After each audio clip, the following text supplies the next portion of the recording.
The chain CPI is back on the table. From Crooks and Liars today, quote, with congressional budget negotiations moving behind closed doors, one item apparently on the table is changing the way cost of living adjustments are calculated for seniors, veterans, and other recipients of government benefits.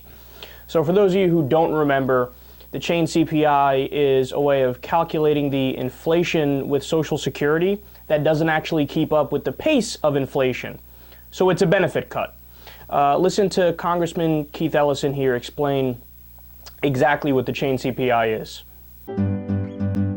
Speaker Boehner has made this proposal for something called the chained CPI. What is the chained CPI? It's a measure of calculating inflation. Now what that means is as your cost of living goes up, your Social Security check should go up as well. But it should go up in a way that reflects the real amount of increase in inflation.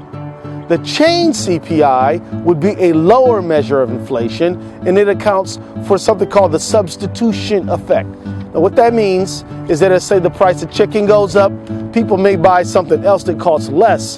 The problem is it's hard to substitute for things like healthcare, which is a huge cost for our senior citizens.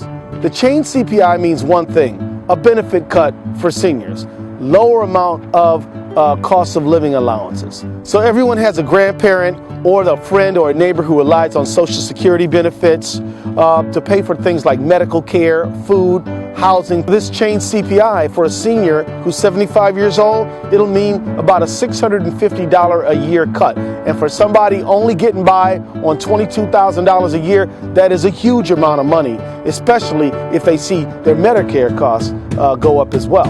And that's why the Progressive Caucus is opposed to applying the chain CPI.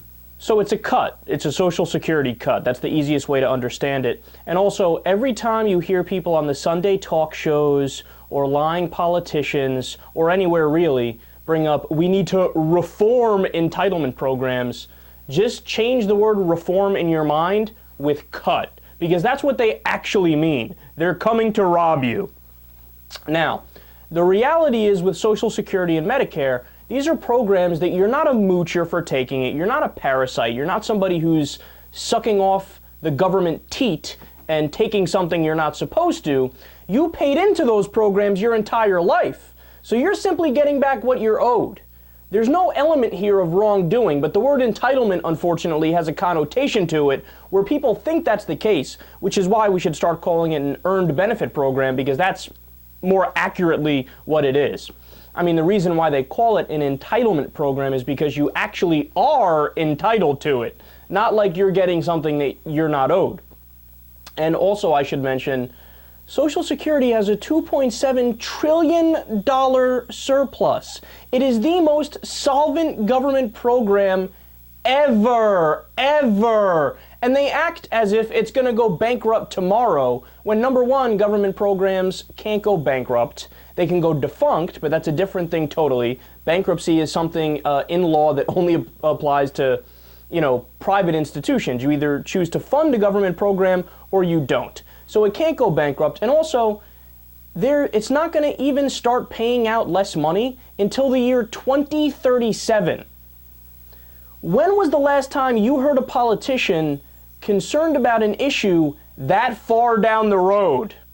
They aren't, and they would never be unless, what this is really about. It's a huge nest egg, the last nest egg of the American people that the savages and the robbers and banksters on Wall Street want to get their hands on so that they can make a buck off of it.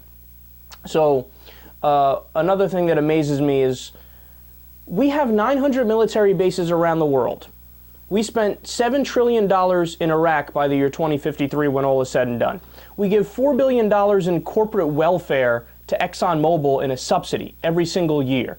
We have all of this actual wasteful government spending, but when it comes time to actually reduce the deficit, which is what the so-called concern is of the people talking about entitlement reform, which is actually just a cut, they never want to cut the things that can get cut and should get cut, but they always want to go right off the backs of the poor and the middle class. Well, that's bullshit, and we should not allow that or even think about it for a second.